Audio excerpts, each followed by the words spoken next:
Pada awal pembelajaran, peserta didik menunjukkan minat yang rendah terhadap materi coding dan kecerdasan artifisial.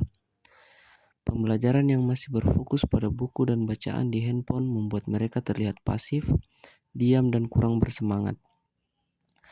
Situasi ini menunjukkan bahwa siswa belum benar-benar terlibat dalam proses belajar dan masih berada pada posisi sebagai pengguna, bukan pencipta teknologi. Kondisi ini menjadi tantangan bagi guru untuk menghadirkan pembelajaran yang lebih bermakna dan menarik. Tanpa adanya perubahan pendekatan, potensi siswa dalam memahami teknologi akan sulit berkembang secara optimal. Oleh karena itu, diperlukan sebuah inovasi pembelajaran yang mampu mengubah suasana kelas menjadi lebih aktif dan inspiratif. Dalam proses pembelajaran yang berlangsung, guru menyampaikan materi seperti biasa di depan kelas. Namun, respon peserta didik masih sangat terbatas. Sebagian besar siswa hanya mendengarkan tanpa menunjukkan ketertarikan yang tinggi. Kondisi ini menjadi tantangan nyata dalam pembelajaran coding, di mana siswa seharusnya aktif, eksploratif, dan terlibat langsung dalam praktik. Interaksi yang minim membuat suasana belajar terasa kurang hidup dan kurang bermakna bagi siswa. Hal ini menunjukkan bahwa metode pembelajaran yang digunakan perlu disesuaikan agar lebih mampu membangkitkan partisipasi dan rasa ingin tahu siswa. Melihat kondisi tersebut, guru memberikan penguatan terkait kebijakan pemerintah tentang pentingnya pembelajaran coding dan kecerdasan artifisial. Peserta didik diajak memahami bahwa di era digital saat ini, kemampuan ini bukan lagi pilihan, tetapi kebutuhan. Perlahan, perhatian siswa mulai berubah. Mereka mulai fokus, mendengarkan dan lebih serius, dan menunjukkan ketertarikan terhadap materi yang disampaikan. Kesadaran ini menjadi titik awal perubahan dalam proses pembelajaran di kelas. Siswa mulai memahami bahwa apa yang mereka pelajari memiliki manfaat nyata bagi masa depan mereka. Hal ini mendorong tumbuhnya motivasi belajar yang lebih kuat dan rasa ingin tahu yang lebih tinggi. Suasana kelas pun perlahan menjadi lebih hidup dibandingkan sebelumnya. Perubahan ini menjadi sinyal positif bahwa pendekatan pembelajaran yang tepat mampu menggerakkan minat belajar siswa. Sebagai langkah inovatif, guru menerapkan pembelajaran berbasis proyek atau project-based learning. Peserta didik dibagi ke dalam beberapa kelompok untuk membuat proyek nyata, seperti aplikasi, game, dan chatbot sederhana. Pada tahap ini, suasana kelas mulai berubah. Siswa tampak lebih antusias karena mereka tidak hanya belajar, tetapi juga akan menciptakan sesuatu. Pembentukan kelompok ini menjadi langkah awal dalam membangun kerjasama antar siswa. Setiap siswa mulai memahami peran dan tanggung jawabnya dalam kelompok. Rasa penasaran mulai terlihat dari ekspresi dan sikap siswa terhadap kegiatan yang akan mereka lakukan. Momen ini menjadi awal dari perubahan pola belajar siswa dari pasif menjadi lebih siap untuk terlibat aktif. Guru kemudian memperkenalkan aplikasi yang digunakan, yaitu Visual Studio Code sebagai media coding, serta ChatGPT sebagai asisten pembelajaran. Dengan pendekatan yang sederhana dan langsung praktik, peserta didik dengan cepat mulai memahami fungsi dan cara penggunaan kedua aplikasi tersebut. Hal ini menunjukkan bahwa dengan metode yang tepat, siswa mampu beradaptasi dengan teknologi secara lebih cepat dan efektif. Peserta didik terlihat mulai mencoba menjalankan aplikasi tersebut secara mandiri dengan arahan guru. Mereka mengikuti setiap langkah dengan penuh perhatian dan rasa ingin tahu. Meskipun masih dalam tahap awal, siswa mulai memahami bahwa coding bukanlah sesuatu sulit untuk dipelajari. Pendekatan praktik langsung ini memberikan pengalaman belajar yang lebih nyata dan mudah dipahami.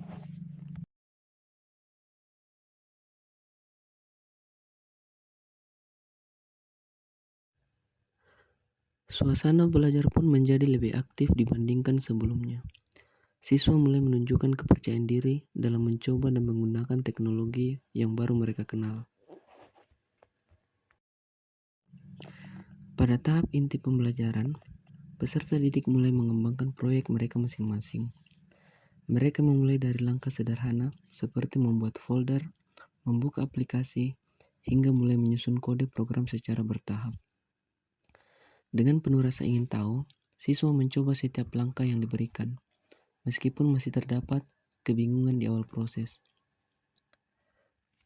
Dengan memanfaatkan ChatGPT, siswa memperoleh contoh skrip yang kemudian mereka pahami dan kembangkan di dalam Visual Studio Code. Guru membimbing agar siswa tidak hanya menyalin, tetapi benar-benar memahami setiap bagian kode yang digunakan. Proses ini melatih siswa untuk membaca, menganalisis, dan mencoba memahami logika sederhana dalam pemrograman. Mereka kemudian mulai mengedit dan menyesuaikan kode sesuai dengan ide dan kreativitas masing-masing. Beberapa siswa mencoba untuk mengubah warna tampilan, menambah teks, serta mengatur layout agar terlihat lebih menarik.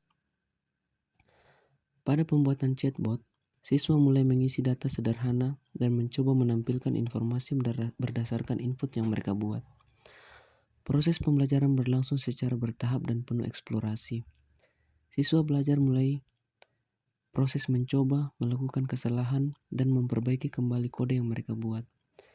Kondisi ini justru menjadi pengalaman belajar yang sangat berharga karena siswa belajar langsung dari proses yang mereka alami. Dalam kerja kelompok, siswa mulai menunjukkan kerjasama yang baik. Mereka saling berbagi tugas, ada yang fokus mengetik kode, ada yang membaca hasil dari ChatGPT, dan ada yang membantu mengarahkan langkah berikutnya. Meskipun dilakukan secara bergantian karena keterbatasan perangkat, seluruh siswa tetap terlibat dalam proses pembelajaran.